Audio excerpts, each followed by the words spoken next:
All right, guys, good morning to you. It is Sam here, Tuesday, mid-morning, September 26th. And I thought we might do a bit of big game hunting today since we've got the majors in a bit of consolidation.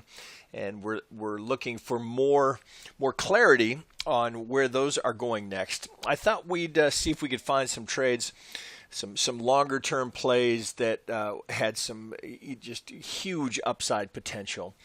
And if we could analyze it and see if there was some trading opportunity that was there for us. So I went through the same process that I do regularly, and I would encourage you to consider doing the same. If you're coming to the market and you're looking for opportunity, a good place to go here is just to the TradingView cryptocurrency market overview here. Now I've got this teed up to look for performance. So as I've mentioned to you before, what I'm often looking for, if I'm with a bullish, I'm looking for cryptocurrencies that have been retracing recently, but that are still up long term. So I thought I'd just take a look and see if I could find things that were down for the week, but were up for the month. All right, the retracing, but the month and the longer term trend was very bullish. So I start just going through the list. All right, and I'm tracking against the dollar here first. So I'm going through the list. So what I'm looking for here is red, green, down for the week, up for the month. Okay, I can't find it here in my first glimpse here. So I had to go down quite a long way to find that condition. Right, I got a lot of green here, red, but I can't find a red green. So I keep going. There's some red. Don't want that. I want red green. Where do I finally find it? All the way down here. I have to go that far down to look for a coin that's down for the week but up for the month with long-term upside and great performance. So I find Vertcoin. I didn't know a lot about Vertcoin, so that's just a good starting point to go over to CoinGecko, as I often will, and encourage you to do the same. And I want to see where they are on their rating metrics. So I want to look for coins that are over 50, and I can see here I'm at 56. So I start digging a little deeper. Now I'm interested. So I'm going to spare you this material here. I would encourage you to go take a look through it yourself. But it's an interesting currency. It's certainly had a remarkable year. Got about 40 million of market cap.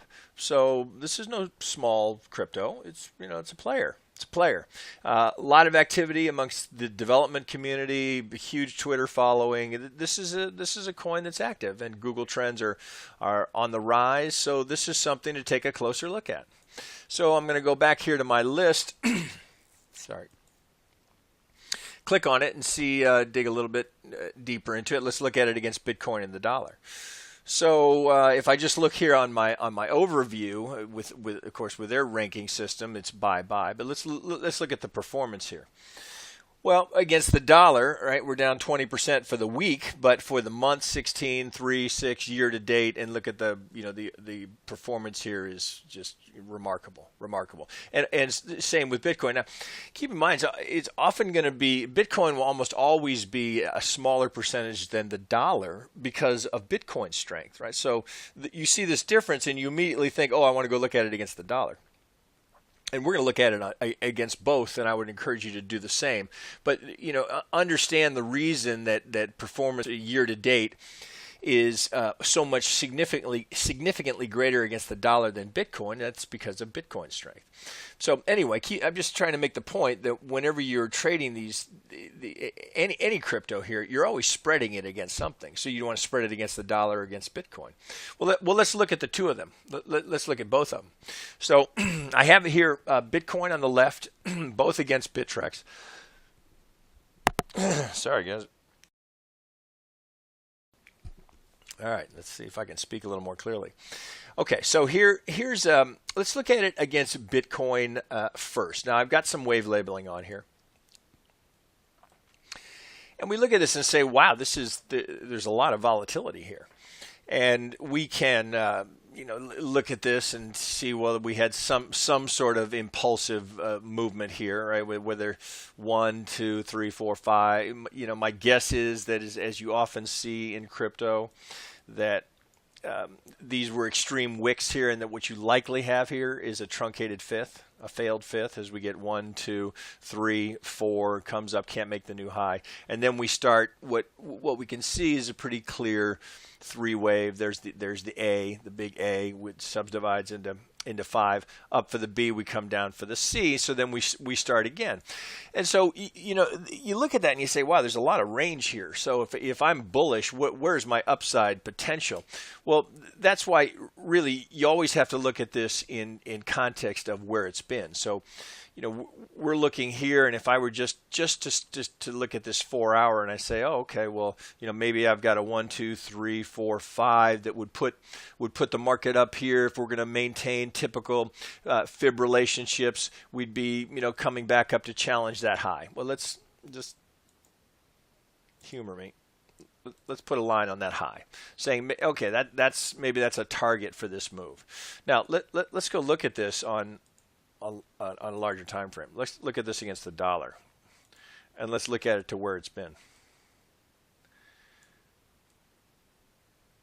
So this is against Bitcoin, but this is looking at it on the daily chart. So we've been as high as zero point 0.01 Bitcoin up here. Right. Obviously, this was significant. This was some sort of a pivot here. As we started this massive retracement, this is typical. You have the initial offering, and then it retraces all of that, and then you get an accumulation phase. The point I'm trying to make is the line I just drew as a previous high. Look at that in relationship to where it's been. And the last significant pivot on that the market carved out here. Look at how much upside potential there is. So you got to be able to pull back and look at it in a larger context, in a larger time frame, and say, well, where has it been and where could it go? So when you're looking at those performance metrics and you're going, well, how the hell could it be up 3,000%? Well, that's how, right? That's you got to keep in mind where it's been, and now where could it go? So let's go back to our 4 hour, right? So with a little context, we see that there's massive upside, massive upside potential here. So if we accept that there's potentially some sort of an impulsive movement underway here, because we've got this 1, 2. Here's our impulsive. If we look at our oscillator here, we can see, well, this is higher than this, so likely this is some sort of a third wave. But we've overlapped the wave 1 high, of course, so that means it's got to be a diagonal. All right, most likely we're carving out a leading diagonal, which would imply a 1 wave, because a leading diagonal can only be in a 1 wave or an A wave. So that in mind, and realizing what kind of upside potential we have, let's look and see if we're at a reasonable place for an entry. So just doing the basics of fib draw, well, we want to look at this one. Of course, that's the relationship between 2 to 4, and lo and behold, where does it go? Right in that little pocket that you'll see me reference over and over again. Well, I don't have to reference it. All I have to do is draw the fibs, and you'll see it yourself. Right between the 618 and the 65. See it all the time in the markets, right? And that you get a little wick. That's the stop running at the 618 for those people that put their stop a little too close to that 618. They get wicked out, and then the market almost always, if it's going to be a low, you'll see a quick reaction away from it as those people just get left behind. So, looking at that, all right. Well, if this is a good low for us, and we can have a reasonable degree of confidence because of the fib relationship there, and this is our target up here, we can see the first target would be the -23. Well, from a risk reward perspective, that's not too bad, right? So even if you buy the next little pullback here, if you wait for it, and a stop underneath that pivot, there's almost 7 to 1, almost 7 to 1. Now we'd be looking for a little pullback here. So, maybe even if you took a little more and you bought it up here, you're still just as a first target. If you're a buyer right now and your stop is just under that 65, well, then it's almost 5 to 1, and that's just on your first target, right? We know what the upside potential is here because I'm just carved out the previous high here. We know how much higher that, I have to scroll down a long way to even see that line up here. So 5 to 1, there's certainly, just enormous upside potential here if we're going to start to move back and even retrace a portion of that from that previous high. So a reasonable entry here, knowing that you've got gigantic upside. Gigantic. But if you just want to, position yourself here, because this is a relatively low-cost crypto to get in, so, you can put on a decent amount of size there, and it's choice whether you want to buy it here at the 50 or wait for a little pullback between the 50 and the 618. That's up to the individual trader. I would tell you it's not a bad place to be long right here, right now, as we sit wicking the 50. Now, you could go down to the 1 hour and try and fine-tune it a little bit and say, really, do you have a little full? That's probably a 50 right there. So, maybe this is just the beginning of some sort of impulsive wave to finish the count. To finish the count out. So very buyable right here. Let's fine tune this. First target, the negative 23. That's almost 6 to 1. Right there. And that's just your first target. That might be a partial profit, knowing how much more upside there is in terms of its context of where it's been. So potentially just a monster trade there. And you could, give it some structure, put a channel on it if that's a good low. This starts to look pretty reasonable up here. There's the prior high. Right now you're at 6.25 to 1. So really, not a bad place to enter the market, knowing you've got this massive upside. Now let's look at it against the dollar. Sorry guys. Yeah. All right. So against the dollar. Well, so what? Now take note of the difference here, right? So against Bitcoin, we don't have a completed 5-wave sequence. Against the dollar, we do, right? So in Bitcoin, we're making the assumption we're putting in the 4 here, right? Against the dollar, we've already had this leg. We've had the leg already to move up. So now, if we look at it against the dollar, well, let's do the same thing. Let's put it in context. Let's go back to a daily. I might have to go to a weekly here. Let's go to a weekly. Now look at where we are.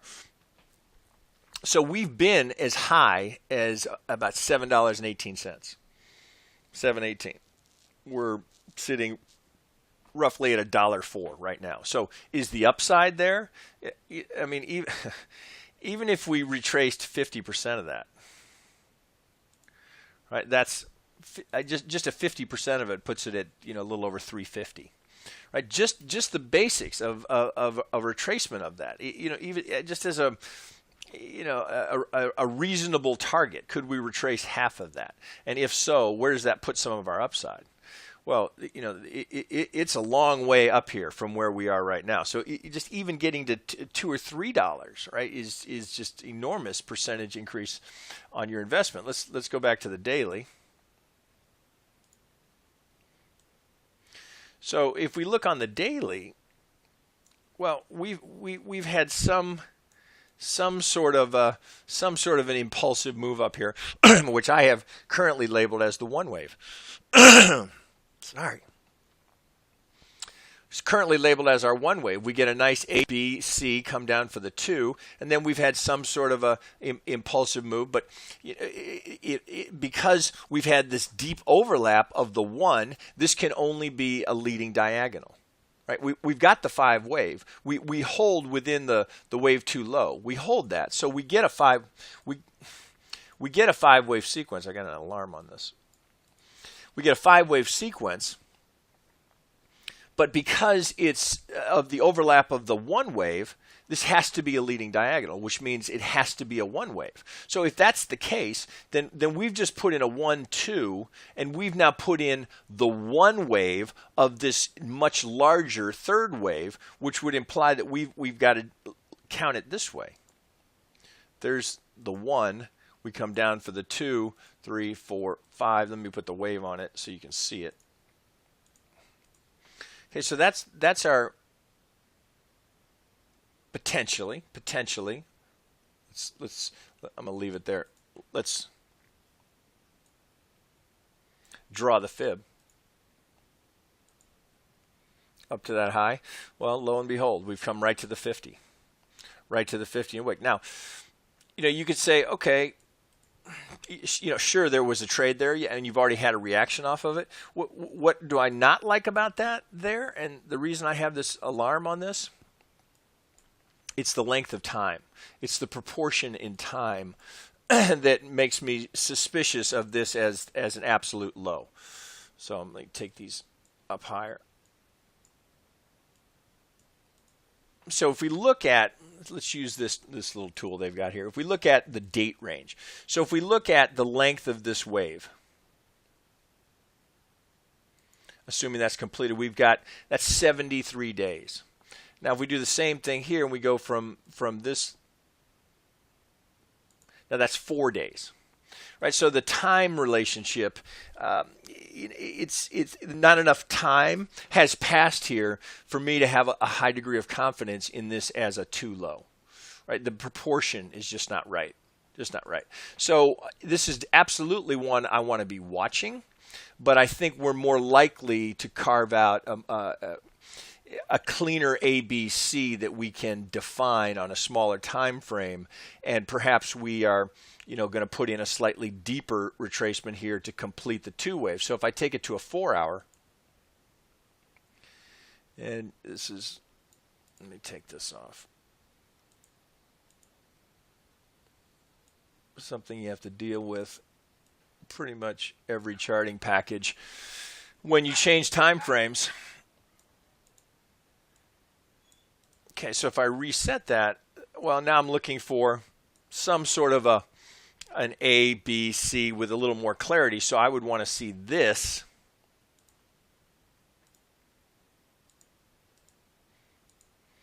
Put a wave on it so you can see it. That's what I'd like to see. I'd like to see a little bit more structural relationship as it relates to time based on the amount of time that we put in carving out this leading diagonal for a one wave. I'd like to see that ABC define itself with more structure, so I have better proportion in time from the one wave relative to the two wave. So absolutely, against the dollar, this is one to watch. We know we've come down and challenged the 50. That's held, but I don't have clean structure here. I'd like to see a retrace up here on the B, so I'd be carving this, looking for something up here into the 50 to the 618 zone, something there to define that B, looking for that to subdivide into 3, and then one more push down for the C, and then I think you've got just enormous upside. So if we just for the sake of the exercise, if we get a C down there, and then I got to really scrunch it down to give you some context of where this could be going.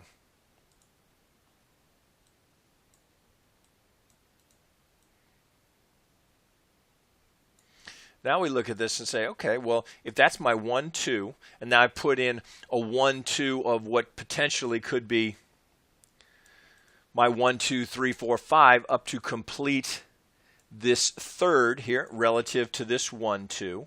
Okay, so if that's the case, just for fun, we know that the most likely target for a wave 3, and I'm going to just pull from something down here. It doesn't really matter if I get to the tick.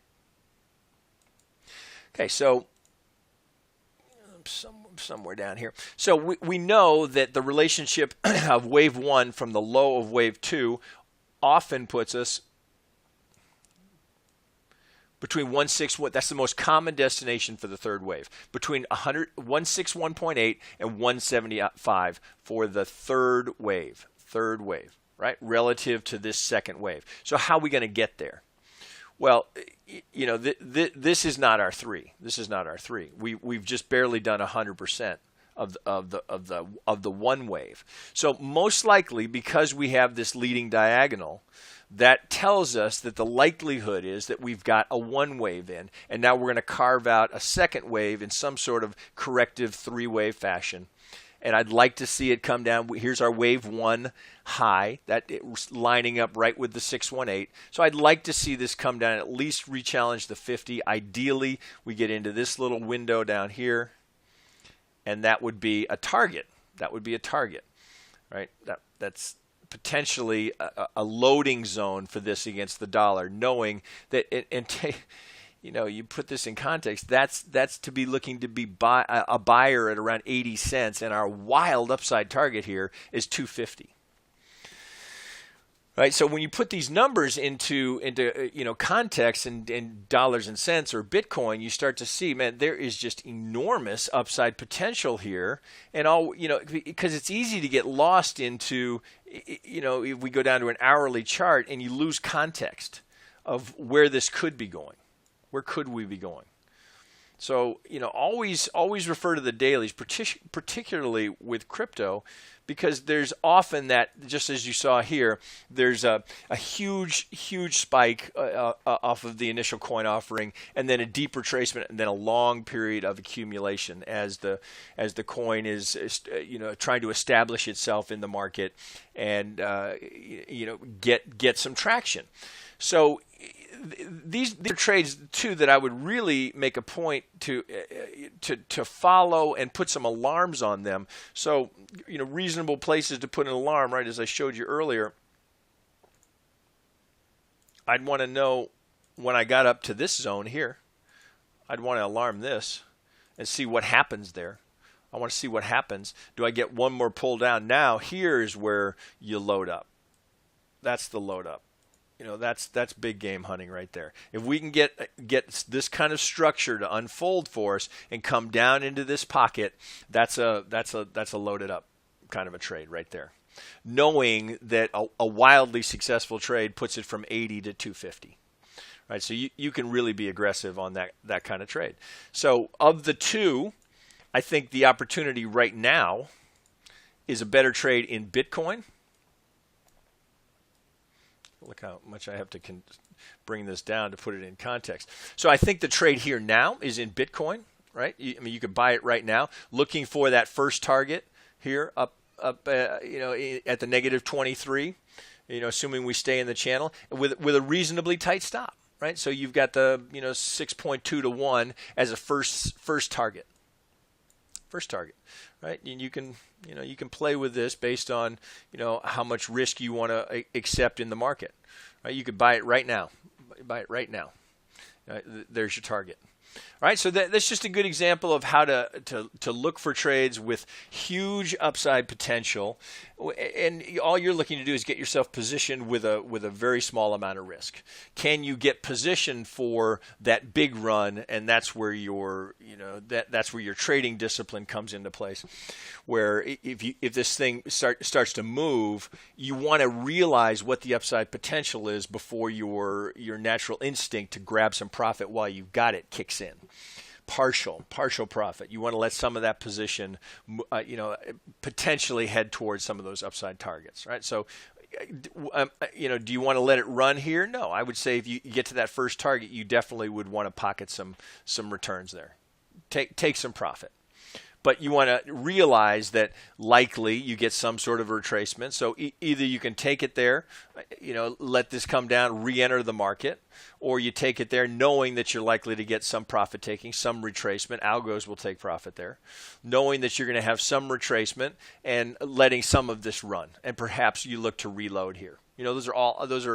Those are nice options to have, high-class problems, right? Do I add? Do I take profit? Do I let some run? That's just the kind of situation you want to be dealing with. All right, so I'll wrap it there. I'll be back with a little bit more later today, but I just wanted to show you how to go do some big game hunting in crypto. All right, guys, that's it for now.